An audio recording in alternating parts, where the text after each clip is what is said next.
Et comme promis, je reviens, donc toujours en ce mercredi que je me trompe pas, c'est le 22, il me semble, je regarde. Voilà, le mercredi 22 novembre 2023. Donc comme promis, c'est la suite Crash Downey MeToo Réalité. Et donc je pense que c'est la sixième partie, donc j'espère que je ne me plante pas. Sixième partie où ça parle de Roswell. Alors j'ai tendance à dire Roswell, mais c'est Roswell. Voilà. Donc beaucoup de recherches, d'analyses, de détails. J'ai trouvé ça très intéressant. Donc c'est la suite. Je vous souhaite donc une bonne écoute. Merci. Et il y a aussi le fait, oui, il y a un ballon mogul, mais est-ce qu'on a les preuves que le ballon mogul est bien passé au-dessus de la zone du ranch de Monsieur Brazel à cette heure-là? Réaction disproportionnée de l'armée, oui, pour un simple ballon. Les intimidations qu'il y a eu sur la radio, sur Mac Brazel, le transfert hyper rapide, le changement de base, l'annonce de récupération d'une soucoupe volante et puis le démenti, ça c'est un élément que personne n'arrive à comprendre. Euh, des officiels ont supposé, des militaires avaient dit, bon ben si des gens pensent avoir vu des extraterrestres, c'est parce qu'il y avait des mannequins en forme d'homme. Oui, comme pour les crash tests. Voilà, c'est ça. Sauf que le problème, c'est que cette année, ça n'existait pas en 1947, c'est mannequin. On a fait des recherches historiques. Destruction suspecte d'archives. Les archives de la base de Roswell, qui couvraient la période 2 ans avant et 2 ans après, donc 1945 et 1949, ont entièrement été détruites. Y compris les communications radio, tous les écrits, et on ne sait pas qui a donné l'ordre. Voilà. Ensuite, il y a quand même de nombreux témoins directs. Les premiers qui sont arrivés sur les lieux, il y a Jess Marcel, ceux qui ont vu les débris. Alors maintenant, il y a aussi les descendants des témoins. Et les descendants des témoins. Bon, donc ça commence à devenir compliqué. Mais il y a aussi Walter Hall qui avait signé un affidavit qui disait qu'il avait bien été amené dans un hangar par le colonel William Blanchard, où il avait vu un ange en forme d'œuf, 12 à 15 pieds, et 2 petits corps allongés. Il y a aussi d'autres sources qui parlent d'un second site de crash. Donc tout ça sème le doute. Et puis l'auteur français que je connais qui a le plus travaillé sur le dossier, c'est Gilles Desbourdet. Et puis il était passé sur Nurea l'année dernière. Ouais, j'ai eu le plaisir de l'accueillir sur Nurea et il a écrit des livres, oui, c'est le plus complet sur le dossier, c'est clair, et qui s'y est intéressé en profondeur. Moi, je rajouterais à ça, il y avait le livre de Corso, Au lendemain de Roswell, que j'avais trouvé vraiment intéressant. Je crois que tu l'as cité d'ailleurs tout à l'heure. Oui, j'en parlerai. Oui. Et il y a un autre livre qui s'appelle Les enfants de Roswell, donc je ne me rappelle plus le nom de l'auteur. Et pour tous les passionnés de science-fiction, vous avez certainement vu le film X-Files. Je ne parle pas de la série, du film. Ils avaient tourné un long métrage où on voit à un moment Fox Mulder arrive vers les enfants et ils ont des bicyclettes toutes neuves. Et tout a été cleané sur la zone et les témoins les a fait taire en les achetant. Et à Roswell, c'est aussi un peu ce qui s'est passé. Et il y a ce livre, Les enfants de Roswell, qui revient sur des cas qui ressemblent à ce qu'on voit dans X-Files, qui est fortement inspiré de faits réels. À chaque fois, les scénaristes d'X-Files se sont inspirés au plus proche du cosme ufologique. Et le livre Les enfants de Roswell est aussi assez intéressant là-dessus. Donc voilà pour un cas sur lequel il reste pas mal de zones d'ombre. Et effectivement, David Grush avait été interrogé là-dessus, mais il voulait pas répondre. Sur Roswell ? Oui, il voulait pas répondre. Enfin, il voulait dire ni oui ni non. D'accord. J'aime pas ce genre de réponse. Alors après, il y a eu le crash d'Aztec, qui est fortement suspecté d'être un canular, et il se base sur un document du FBI.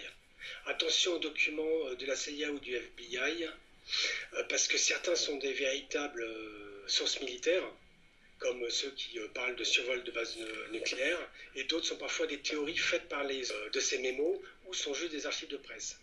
Alors, Aztec, juste pour rappeler aux auditeurs, parce que c'est important, contrairement à ce que le nom pourrait laisser penser, on n'est pas en Amérique du Sud. Aztec, c'est dans la même région que Roswell, on n'est pas très loin, c'est ce qu'on appelle les Four Corners dans le sud, enfin au croisement de plusieurs États dans le sud des États-Unis.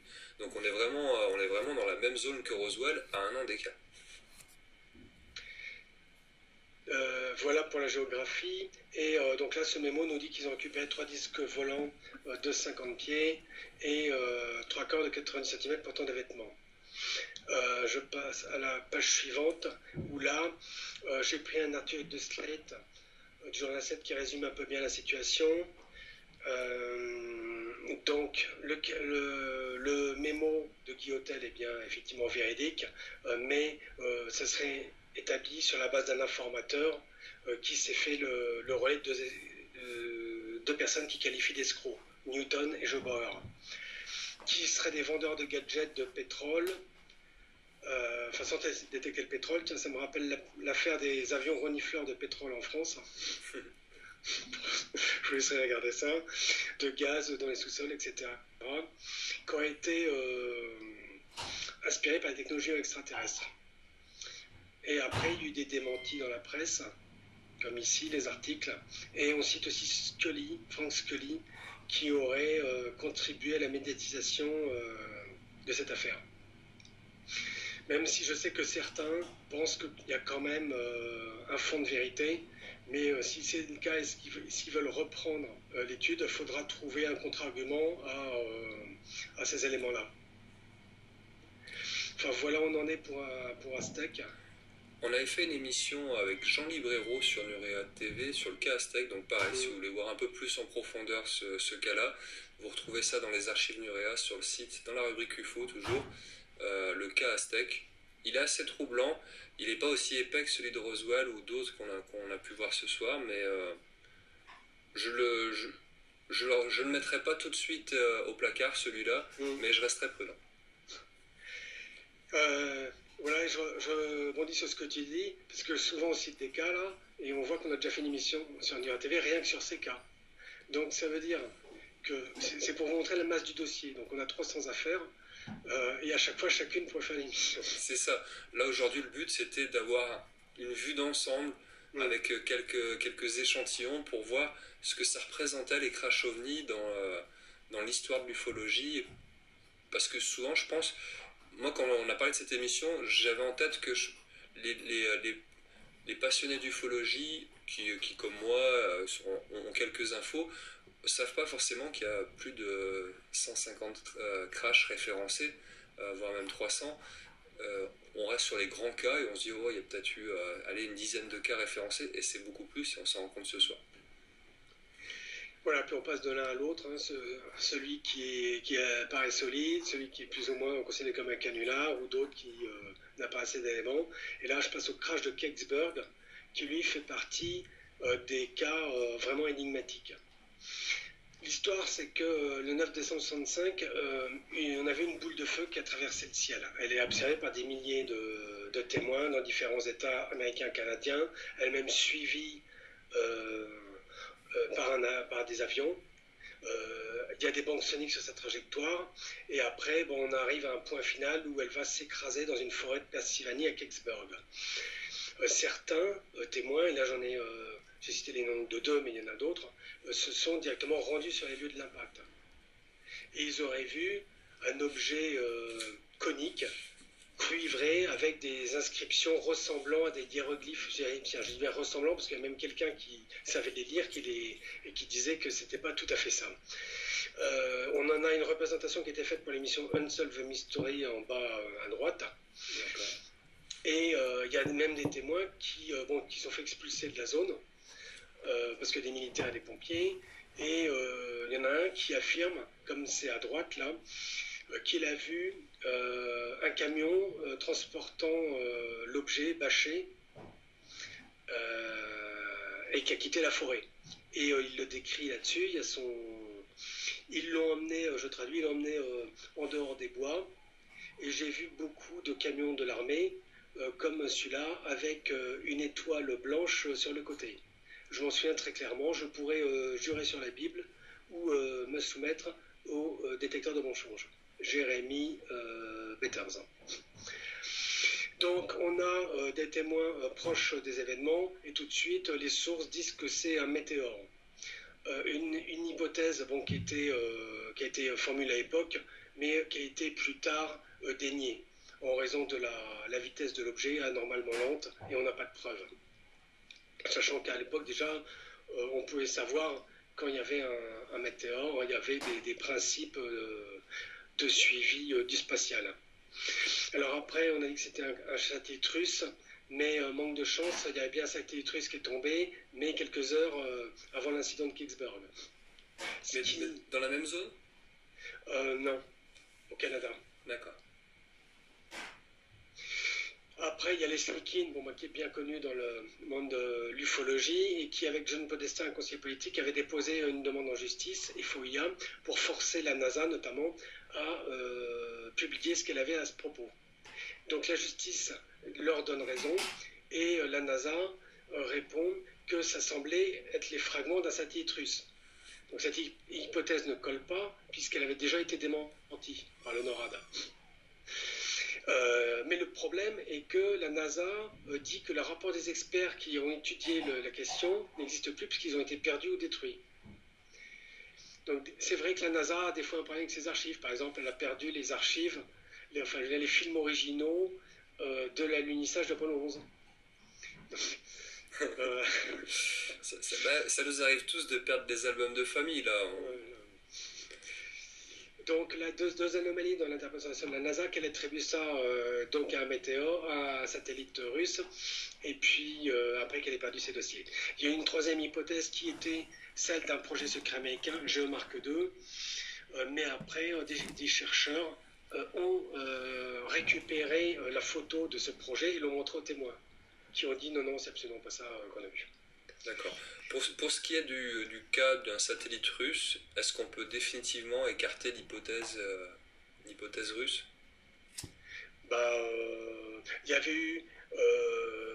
l'hypothèse a été faite par différentes personnes, y compris James Oberg, mais l'US Space Command nous dit elle-même que c'est pas ça. Et tu nous parlais d'un satellite tombé au Canada, ça se trouve où aux États-Unis, Kingsburg? Là, il faut que je vais regarder ça, alors, bougez pas. Je vais vous trouver l'info. Moi, je te laisse poursuivre si tu veux. Ok, donc je te laisse faire les recherches. Ouais. Donc, ce qui se passe, c'est que là, on est sur un cas. D'ailleurs, il y a quelques jours, j'étais sur un forum de discussion. On m'a demandé si je pouvais vraiment parler de ce cas. De toute façon, c'était déjà prévu. Parce qu'il n'y a aucune thèse qui colle. Le météore, le satellite russe, le projet spatial américain.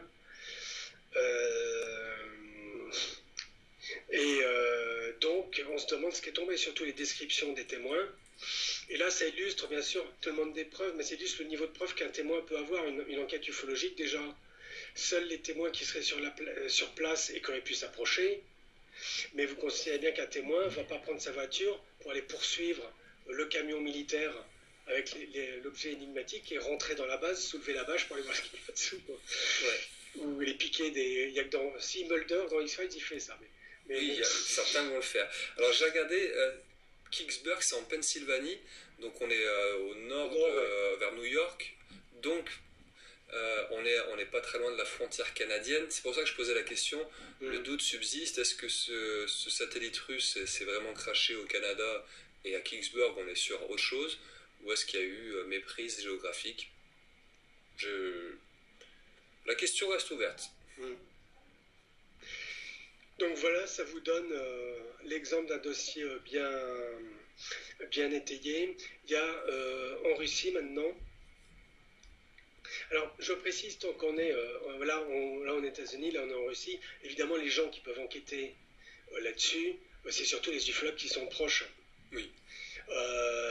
Moi, ça me serait très compliqué d'aller soit à Kecksburg pour aller enquêter, surtout après les faits, ou là, ici, d'aller à Dannegorsk en Russie, surtout en ce moment, pour aller récupérer. Là, ça va être compliqué en ce moment pour la Russie. Oui.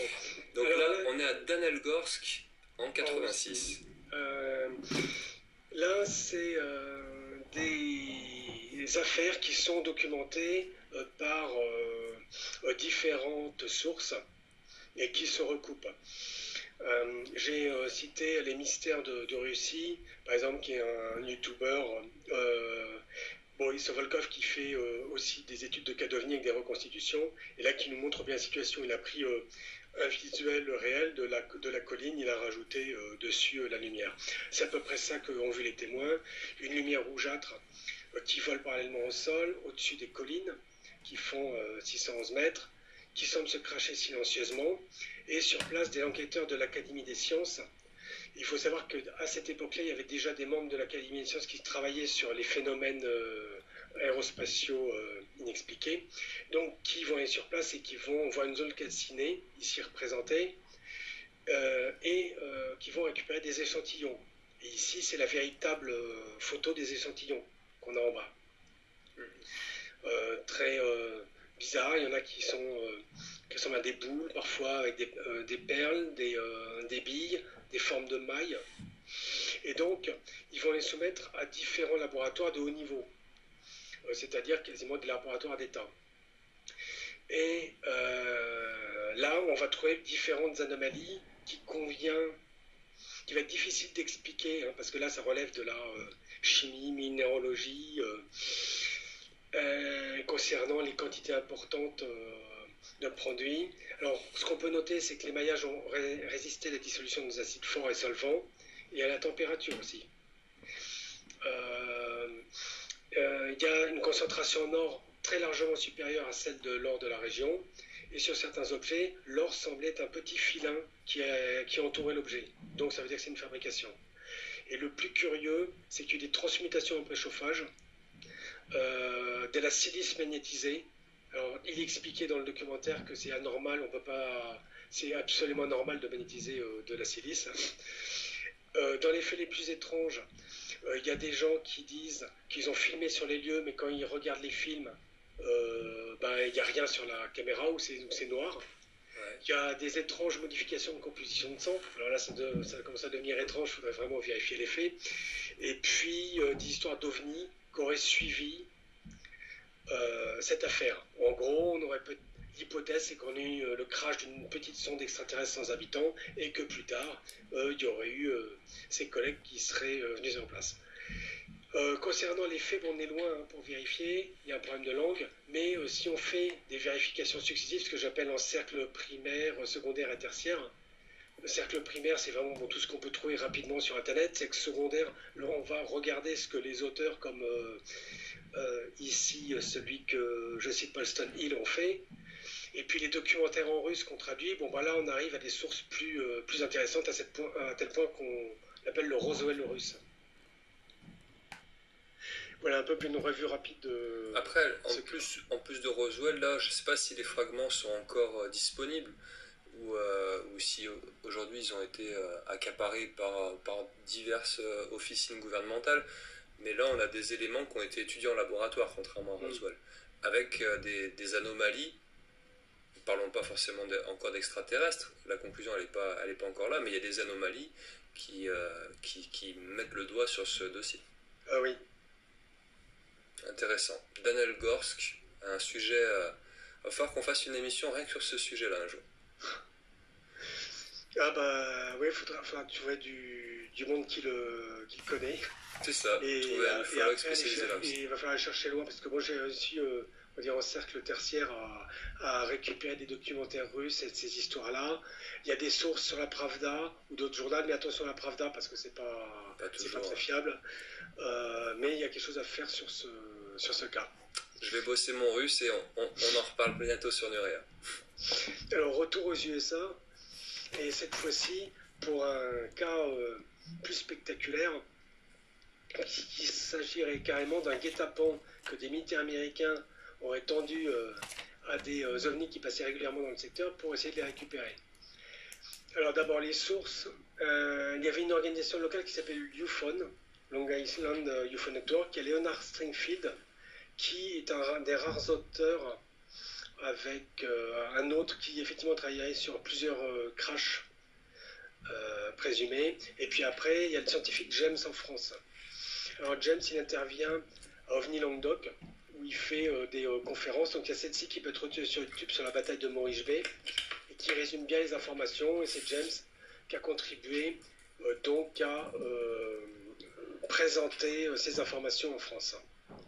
Accessoirement, il est sur le forum Magoni, où il a l'intéressante initiative de nous communiquer régulièrement des articles de scientifiques de haut niveau sur tout ce qui est la recherche sur l'astronomie, sur les exoplanètes, sur l'ufologie, etc. Donc résumé de l'affaire, si je prends vraiment un peu tous les éléments qui ont été amenés ici, en fin d'après-midi ce jour-là, en 1989, il y a plusieurs témoins situés à différents endroits qui observent des boomerangs, triangles de grande taille, avec plusieurs lumières très brillantes. À partir de 20h10, des employés anonymes auraient vu un objet en forme de boomerang, plus grand qu'un terrain de football, qui aurait mis un rayon. Et ce rayon aurait transporté au sol un groupe d'extraterrestres. Alors là, comme est dans l'extraordinaire, soyons quand même vigilants pour voir quel est l'état des sources là-dessus. Parce qu'ensuite, il est raconté que les gens de l'aéroport seraient équipés d'armes pour aller poursuivre et que les rayons ont ramassé des extraterrestres pour les ramener là-haut. Voilà. Comme dans les films. Oui, pourquoi pas, mais il nous faudrait des sources. À 23h15, Morridge Bay en devient calme, et après il y a des hélicoptères qui reviennent, une famille observe 2 énormes triangles, a priori un hélicoptère de la DEA a reçu l'ordre de rebrousser chemin, donc la DEA c'est l'antidrogue aux USA, sur le militaire, donc la zone a été bouclée, 2 gros hélicoptères sont arrivés, et c'est à ce moment-là, plus tard, que le mois suivant, il y aurait une source qui serait venue faire des révélations au groupe ufologique UFON en disant qu'il s'agissait d'abattre un ovni qui passait régulièrement dans le secteur et qu'il y aurait des armes secrètes qui auraient été développées. D'après les informateurs dont le docteur Nick, ces armes ont été développées dans le programme Guerre des Étoiles, SDI. Stratégie Defense Initiative, qui visait non pas uniquement à faire un bouclier antimissile contre les Russes, mais aussi à faire des armes présumées contre les extraterrestres. Bon. C'est qu'au fil du temps, avec tous ces crashs, ils sont avérés depuis les années 40, et toutes les observations, avec les caméras, et même sur le site atomique, des auteurs disaient qu'on avait mis en place certains éléments spéciaux pour identifier, repérer, analyser. Il est possible qu'il y ait des armes qui avaient été établies, notamment de présumés canons, pour descendre des hypothétiques vaisseaux extraterrestres. Mais en tout cas, il y a certaines phases du récit qui sont assez extraordinaires et qui sera vérifiées. On notera que la zone qui est proche de New York a été l'objet de différentes vagues d'ovnis très importantes, comme celle de l'Hudson River, où il y avait 7000 témoignages qui avaient été recueillis par le QFOS. Après, il y aura une autre crash selon les membres du UFON en 1992, dans la région de South Central Park. Bon, autant dire aussi que pour un ou 2 membres du UFON, ça a mal terminé cette histoire, parce qu'à force d'enquêter sur les cas, il y en a un qui se sont fait menacer et puis internés. À juste titre ou non, je ne sais pas. Mais en tout cas, c'est à signaler. Et puis après, il y a eu un incident toujours dans la région, un Boeing qui avait explosé dans des circonstances troubles. Donc voilà pour un résumé de cette histoire bien touffue. Ouais, assez incroyable aussi. Moi, je ne connaissais pas la bataille de Morridge Bay. Morridge Bay. C'est incroyable. Là, on est dans un film de science-fiction. Oui. Il y a tout le scénar. Mais ça ne veut pas dire pour autant que c'est faux. Ça illustre juste un aspect aussi qu'on va revoir dans d'autres théories, c'est qui est assez important, c'est comment un vaisseau extraterrestre pourrait se crasher. Alors certains disent, en fin de compte, si on prend une réponse anthropomorphique, il n'y a aucune technologie qui soit infaillible sur Terre. C'est-à-dire que n'importe quel aéronef, qui soit aérien ou spatial, peut à un moment avoir une panne. Il peut y avoir un problème humain. Et même, par exemple, dans l'industrie qui est censée être la plus sûre au monde, le nucléaire, on a tout le temps des incidents. Et dont les 3 principaux, qui furent Three Mile Island, Fukushima et Tchernobyl, on a eu une succession d'erreurs humaines, mais aussi de défauts matériels ou d'événements inattendus, comme un tsunami, par exemple. Bien sûr.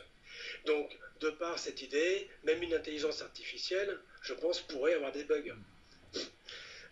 Autre chose, il y a d'autres théories pour expliquer ces crashs et dire que finalement, comme on en parlait, depuis le temps qu'on étudie ces objets, je rappelle que dès 1947, ordre avait été donné par les militaires d'équiper leurs avions de caméras parce qu'ils voulaient absolument avoir les films de ces objets. Et peut-être que dès cette époque, on en a eu. Il y avait des spécialistes nucléaires qui effectivement parlaient, à chaque fois qu'on faisait sauter une bombe, on mettait du matériel de mesure parce qu'on savait que des ovnis arrivaient, mais on voulait les enregistrer.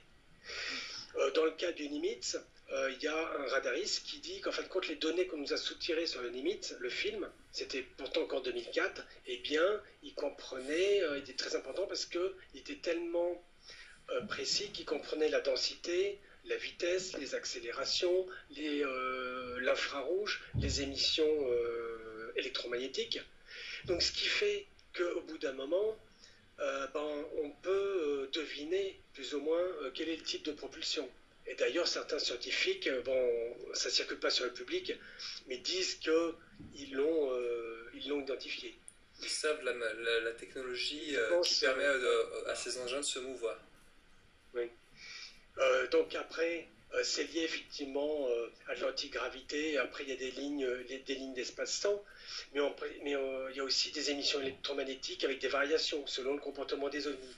Il en résulte qu'à partir du moment où tu connais le mode de propulsion de l'ovni, tu as calculé déjà son point faible. C'est-à-dire que, par exemple, on sait, par exemple, les objets qui sont poussés par le vent, comme les parachutes, les parapentes, tu sais qu'en donnant un coup de vent, tu peux les déstabiliser. Un avion, tu sais qu'il faut taper dans le cockpit ou le dérégler électroniquement. Un hélicoptère, tu sais qu'il faut tirer dans le rotor, il ne peut plus voler. Eh bien, peut-être qu'il y a des fréquences électromagnétiques qui peuvent les déstabiliser et que ça a été trouvé. Voilà, ça fait 26 minutes et quelques secondes. Donc après, ça va être trop long. Et puis, j'ai des choses à faire moi aussi de mon côté. Donc ça s'adresse vraiment, ce partage, cette 6e partie, aux amateurs via ce sujet. Donc là, je vais vous souhaiter une bonne journée déjà bien entamée et je vous dis à très bientôt. Bisous bisous.